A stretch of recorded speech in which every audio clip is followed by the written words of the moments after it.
So Sue and Emily, welcome to the stage.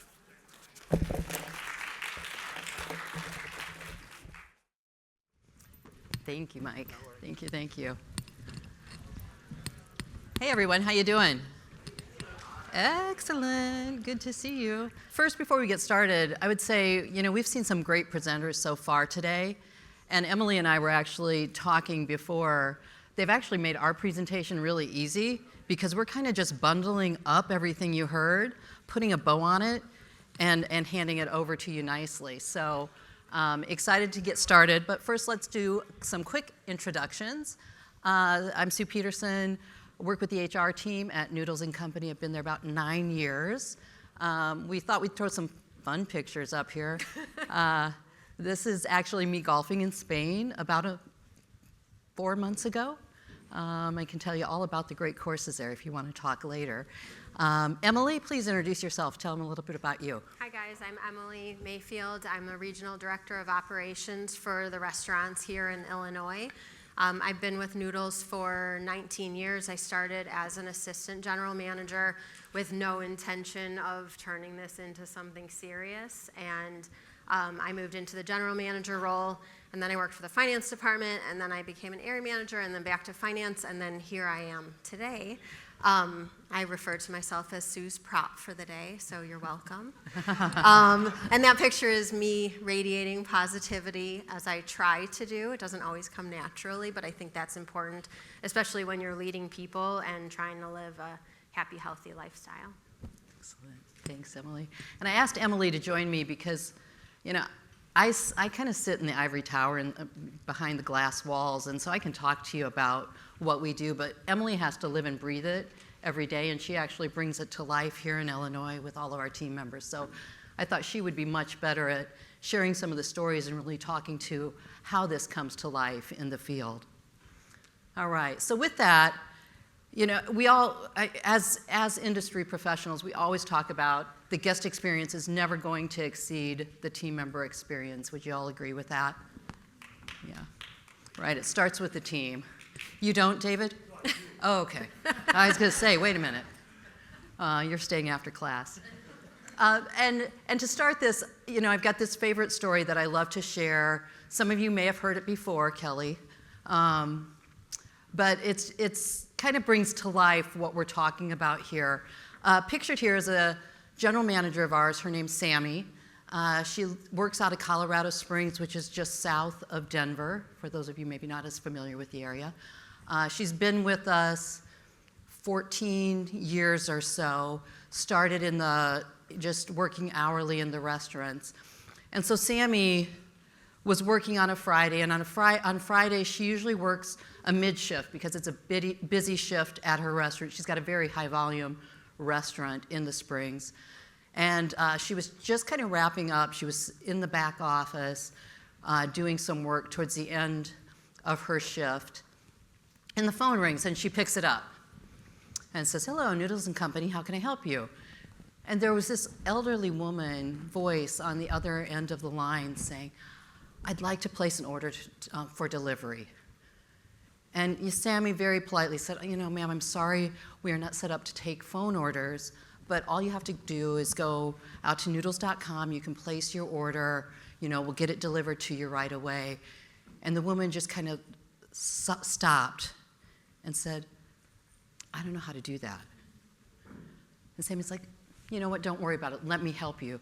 And so she got online in the back office and went to noodles.com. And again, remember, she's in Colorado Springs. And so she said, "Well, first we have to, get your address. So where do you live?" And this woman says, "I'm in Arizona." If you know geography a little bit, Colorado and Arizona are not necessarily very close. And Sammy's like, "Really sorry, my restaurant can't deliver to Arizona. I'm actually in Colorado. However, we've got restaurants in Arizona, so let's just find the one closest to you. We'll place the order and get it delivered to you right away." And so that next she said, what's your zip code? And this woman, her name is Lou, gave her zip code. Sammy plugged it in and went, "Oh, I'm really sorry. The closest restaurant is 2 hours away. We can't do delivery there. And Lou sighs again, says, I haven't eaten all day, I'm really hungry. I just wanted to get a pizza. No lie, I just wanted to get a pizza. And Sammy took a step back, going, all right, I can help you. And so she went online and Googled her address, found a pizza place. It took a while, but finally found a pizza place, probably a Papa John's, I think it was, that was close enough to deliver. Walked Grandma through, what do you want? Or Grandma Lou through, what do you want? Put the order in, and then Lou said, well, here, let me give you my credit card. And Sammy said, stop. You don't know me. You are not giving your credit card over the phone to a complete stranger. That is just not smart. Don't worry, I'll take care of it. So Sammy got her credit card out, placed the order, and they said a couple of words, exchanged, they were almost crying on the phone, exchanged a few words, and then said goodbye. Sammy finished her shift and then went home, and it had been about 45 minutes, and they said it would be about 45, 50 minutes till the pizza got there. When she got home, she's like, I'm gonna check on Lou to make sure she got her pizza. And so she picks up the phone and calls her and says, hey, this is Sammy. I'm not stalking you. I'm just wanting to make sure you got it. And Grandma Lou says, Sammy, thank you so much. And not only did I get one pizza, I got 2 pizzas. And Sammy said, yes, I did that because I wanted to make sure you had something to eat tomorrow too. And the woman said, why are you doing this? You don't know me. Why are you being so nice? She said, because if you were my grandmother, I would want somebody to be doing the same thing for her. So with that, thanks. Yeah. And when we think about that, Sammy felt empowered, right, just to take control. And not every manager is going to be a Sammy out there. But you probably have more Sammys out there than you believe. And so, Sammy has been with us for 14 years, creating that experience where she just felt like she could do whatever she needed to make that happen. I think really just resonates that we've got to have a great team member experience in order to create a great guest experience. To this day, that happened about 1.5 years ago. To this day, Grandma Lou, which Sammy now calls her, and Sammy talk about once a week, checking in. Sammy will call and check in. They FaceTime. Sammy actually was down in Arizona doing a restaurant opening, took the afternoon off and drove 2 hours to meet Grandma Lou in person and just check in. So a lifelong friendship there, created just by making a guest feel good. So, all right. So when we think about how did that happen, really we've got 4 tips that we want to share with you that have helped us to be successful in creating that people-first culture where the teams feel like they can really deliver what they need to for the guests. And the 4 areas we're going to talk about are mission and values, recruiting right, unassuming curiosity, and then finally, knowing your team and meeting them exactly where they are. So starting out with mission and values, when we think about mission and values, they're really the foundation of everything we do. And if you've got the right values in place, they should be more than just words on the wall. They should be something that are easily to understand, easily to replicate, and really should be the driving force of the decisions that we're making on a daily basis in our restaurants. So here's what Noodles Company mission and values are. Our mission is to always nourish and inspire every team member, guest, community we serve. We purposely put team member first, and a number of years ago, I had quite the debate with our CMO at the time because he felt guests should come before team. And ultimately, he came to the right side, away from the dark side, and we did land on making sure team members always became first. Our values are very easy to understand. They're easy to replicate. They're easy to model. They're easy to bring to life every day in our restaurants. And I think generally we do a really great job of bringing them to life. Our values are we care for our team members, guests, and the communities that we serve. Easy. We are passionate about serving great food. I mean, if nothing else, we're in the restaurant industry. We better be excited about the food that we're serving. We show pride in who we are and what we do. Right. And finally, we love life. And I think this one is my favorite because it's really about how we bring our full, true, authentic self into the workplace every day and can feel comfortable in our skin and can celebrate who we are both at work as well as outside of work. So just, Emily? Yeah, just to build on that, thank you, Sue. I think that, as we know, the core values form the foundation of who we are as an organization, so it's important that we weave them into every aspect of the recruiting process through the employment. So when we think about recruiting, bringing the values into the process from day one is really important to us. When general manager or AGM candidates make their way to me for a final interview, the two most common bits of feedback that I receive from them are, number one, that they really appreciate the structure and the tools that we have available for new managers, and number two, alluding back to what Sue said, they can tell that our core values are not just words on a magnet on the walk-in cooler. And to be fair, they are words on a magnet on the walk-in cooler in every restaurant, and they see that when they get a little tour of the restaurant. But they can tell through the early phases of the interview process that this is something that is integral to who we are, and my GMs and area managers do what I think is a really nice job of weaving that into the early conversations and also giving examples of how these core values show up in the day-to-day. Select your team with intention. This is obviously important. Selecting the right talent is everything because, as we know, we can bring on great talent or the opposite, and either one has ripple effects for years to come. So my team and I talk a lot about calibrating on what the right talent looks like. And we also talk about sometimes slowing the process down, and I think that's important because it's really easy to staff the restaurant or a leadership position with a warm body, and the reality is that's not necessarily the right person. So being okay passing on a candidate when you have concerns, or sometimes just making a conscious decision to be aware of what this candidate's opportunities might be and making sure that this is somebody you're ready to welcome onto your team. You see their potential. There might be gaps in leadership or experience, but you believe you can work with that person. Building a connection through the process, again, starting at day one, is so important. Candidates today, as you guys know, have so many options for employment. And so, yes, we are interviewing them, but they are interviewing us too. And the more that we can make them feel valued and seen and heard, like we're going to talk about later with the team member experience, the better. One of my area managers up in northern Illinois, Joe, does a really good job of slowing the process down, and we're always encouraged by our recruiting team to move really quickly because we want to capture candidates before they get snatched up by somebody else.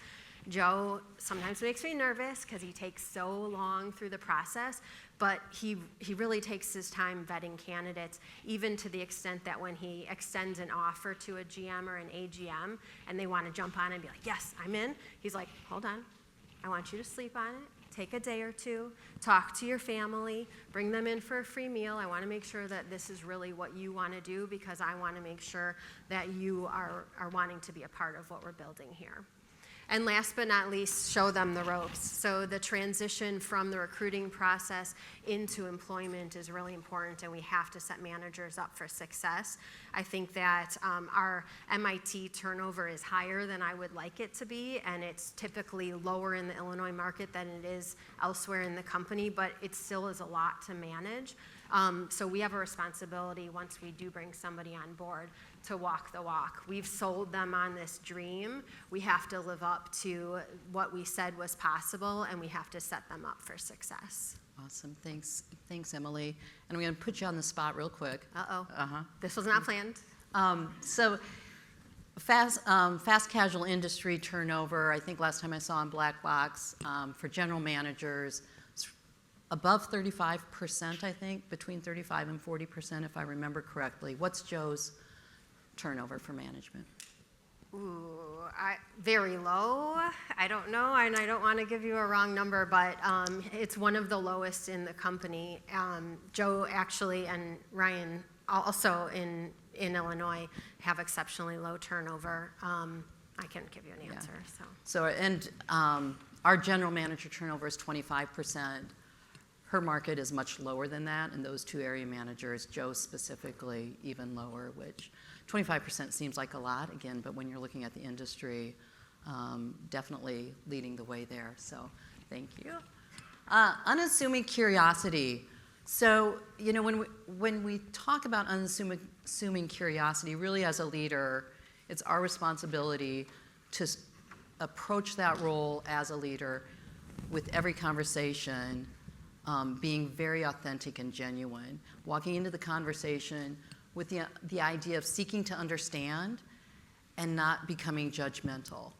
And so we really try to take a step back and make those authentic connections and meet the person where they are. Showing our vulnerability as leaders and within our restaurants at times we make mistakes.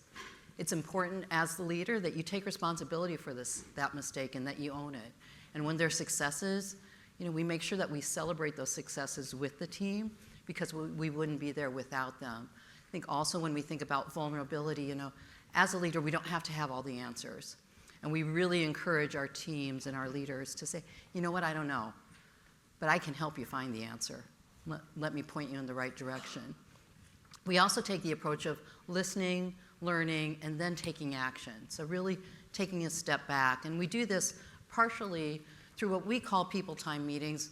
Most of you probably refer to them as one-on-ones, but our general manager sits down every month with every team member for about 15 minutes, pulling them off of what they're doing, away from the business, and just talks. And this is not about what's going on at work or, I need to give you some performance feedback. This is about authentically getting to know that individual, what keeps them going, what they're passionate about, maybe where they're having challenges or struggles, so that they can help them maneuver through those situations and be a bit more understanding if there are things coming up at work that maybe aren't exactly where they want them to be. The other thing we often hear, and especially with the younger generation, they want to be seen, heard, and they want to feel connected. And so it's very important, again, to listen, learn, and act, and really go into that authentically and just wanting to understand where exactly they are at. If I can just interject there, because I love these two bullet points, specifically authentic connections and the one that you just reviewed. I think that building a community is really important. And just like I said before, candidates are looking for a new home. They're interviewing us for a right fit, and it's our responsibility as leaders to help set them up for success by connecting them with somebody else on the team, not just in a supervisory role, but maybe in a lateral position that's going to be there for them. So I think that this is a really important role of leaders today, and I know that for me, just a personal anecdote, there's somebody that works for Noodles that's really special to me, and through our relationship, he's always there when I need somebody to talk to. If I'm looking for a different perspective, if I'm looking for validation, if I'm looking for a little bit of a boost, he's there. And so shout out to David Rill in the front. I think everybody needs a David Rill in their life. We love D-Real. We love D-Real. And then finally, when we think about unassuming curiosity, is really about creating the space where people can be the best version of their true authentic self. And in doing this, we're meeting them where they're at. We're creating an inclusive environment where they feel okay to, quote unquote, let whatever freak flag they may have fly, right? Some of the things we've done, across the country, we converted all of our single stall restaurants into gender neutral restrooms. So more so for our team members to feel comfortable, but also for our guests to feel comfortable when they're coming into the restaurant. We celebrate all of the heritage months within our restaurant and get very excited about those. We do that internally as well as externally. We have different hat wear for all of our team depending on how they wear their hair, so that again they can feel comfortable being their best version of themselves. We also encourage everyone to share their pronouns, and we actually have pronoun pins that our team members can put on their hats. You know, everybody likes a little bling. We've got all kinds of pins, but one of them are pronoun pins, so that they can let folks know how they should refer to them and how they associate with their pronouns. All right, so the fourth one is knowing your team and meeting them where they are. And I think you can really, in our environment, what we do is kind of break it down into 4 different categories. The first one is lifers. These are the folks that, you know, maybe an Emily, I don't know, she's been with us 19 years. I'm not going anywhere. You know, started her career with us, gonna stay with us. She's all in, right? Then you've got those folks that are in the right place right now. Those individuals definitely feel good about where they're at, but perhaps they're thinking that they have different career objectives or a different path that they ultimately want to take. These folks, if you get to know them, you may be able to get them to move into the lifer category by creating those opportunities. The third group are the users, and this is not users in a bad way by any means, but these are folks who are working with us, but ultimately they're working with us to get someplace else. These are likely your college students, high school students. Not sure about all of you, but about 70% of our hourly workforce are either in high school or college age. And so they're, you know, likely thinking that this is just a point in time. Maybe they're working with us because they've got to pay their bills, they want to buy a car, they want to go on vacation. They're users. They'll be around for a while, but not forever. And then you've got the short timer, and this is probably a nice way to say person's probably not meant to be with us, and within the next 90 days they're probably going to exit. And I think it's important to recognize and acknowledge who's on your team and where they fall, so that then you can do a better job of meeting them where they're at. For us, it first starts with perks and benefits. And so as we look at these categories, something we do every year is we catalog the benefits and perks that we offer. And then with that, we take the different demographics within our restaurants, as well as thinking about these different categories, and say, okay, what benefits or perks are we offering that this particular group will use? And where are the gaps? And you know, one thing Noodles has done a really great job of, I think, over the years, is coming up with unique and different perks and benefits that align with some of these different groups, so that regardless of where I'm coming from, I can come in and say, wow, that's pretty cool. I want to take advantage of that. I think that's a good point, and you know, most of what I hear in the field, especially from hourly positions, but even GMs and AGMs, their biggest concern tends to be take-home pay, but you never know what's going to be important, and what's important to me is not the same as what's important to you. So having a total rewards package that satisfies everybody's needs, I think, is really important, especially as we try to convert some of the right place, right now people into lifers. I know for me personally, a couple of the benefits that I've always found the most value in has been our PTO allowance, balance bucks, which helps afford a healthy lifestyle, 10th anniversary leave, which I'm gearing up for hopefully going to Europe next year. Number 2. And then also, you know, funny story, you might get a chuckle out of this. I don't know how many years back it was, I was sitting in the audience at one of our rollout sessions, and the announcement came from the stage that we are expanding our maternity and paternity leave benefits. So instead of like 66 and 2/3% of your pay, it was going to be 100. And I sat there and I was like, maybe I should have another kid. I didn't. One was great. She's perfect. That's all I need. But you never know what's going to speak to somebody. And honestly, those are the things that sometimes can really lock somebody in and help them feel more valued, because it is a total rewards package that they're going for. Yeah, and Lily is enough. She fills your heart. She is perfect. Yeah. The second part of meeting people where they are, once you know where they are, what category they fall in, is about being a dream manager, right? As a leader, it's really our job to understand what the hopes and desires, goals of our team members are, whether it's personal or professional, and while they are with us, doing anything we can to help them achieve it. Whether it's, you know, getting their GED, whether it's paying off a loan, whether it's, you know, going after higher education, whether it's getting a promotion, understanding what their goals and dreams are, and being that dream manager, inspiring them and helping them to recognize that, the sky's the limit and they can truly accomplish anything that they'd like. Are you the one that came up with the term dream managers, or is that a common phrase?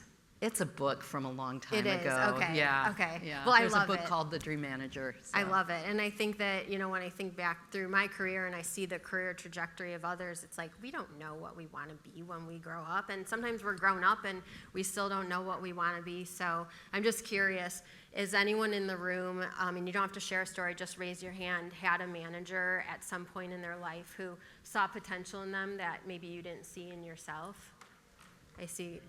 That's a lot. That's awesome. And those are the dream managers, right? And that's what we aspire to be because, again, we want to convert people. We want to help them reach their goals, but ideally it's a win-win if we help them reach their goals at Noodles Company. So I just love this idea of helping shape people's dreams and helping them realize their potential. Excellent. Thanks, Em.